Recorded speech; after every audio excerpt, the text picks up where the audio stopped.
2019 ఎలక్షన్స్లో డెవలప్మెంట్ పరంగా ఆంధ్ర రాష్ట్రం ముందుకెళ్లాలంటే ఏ ప్రభుత్వం వస్తే బాగుంటుంది? టీడీపీ వస్తేనే బాగుంటుంది. ఎందుకంటే సీనియర్ చంద్రబాబు అన్నీ అనుకున్నట్టుగా బాగానే చేసుకొచ్చాడు.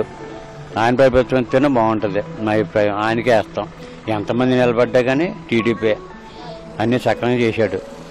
డోకరోళ్ళు బాగా చేశాడు, పింఛన్లు బాగా చేశాడు, అన్నీ చేస్తున్నాడు. కొన్ని అడ్డంకులు వస్తున్నాయి, తట్టుకునే సీనియారిటీ చంద్రబాబు ఒక్కడిగా ఉంది. ఈ 4.5 సంవత్సరాలు ఎలా ఉంది సార్ అభివృద్ధి? అది బాగా చేశాడు అభివృద్ధి. అనుకుని కూడా బాగా చేశాడు.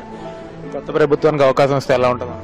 కొత్త ప్రభుత్వం అవకాశం ఇస్తే మనకేం తెలియదు కదా. కొత్త ప్రభుత్వం రాదని అనుకుంటున్నాను నేను. మళ్ళీ చంద్రబాబు వస్తాను అనుకుంటున్నాను. మాకు మళ్ళీ ఉంటుంది అది చేసిన పద్ధతిని బట్టి అయితే మళ్ళీ చంద్రబాబే రావాలి. మరి కొత్త ప్రభుత్వం వస్తే ఏదో కొత్తటికి వస్తే ఎలా ఉంటుంది? పాత అనుకున్న అనుభవం కొత్త వాళ్ళకి ఉండదు కదా. అనిపించాలి. ఇవాళ కొత్తగా వచ్చిన ఆయన కాదు, చాలా సీనియారిటీ ఆయన. అది ఆయన అయితేనే బాగుంటుందని చెప్పేసి నా అభిప్రాయం. ఓకే.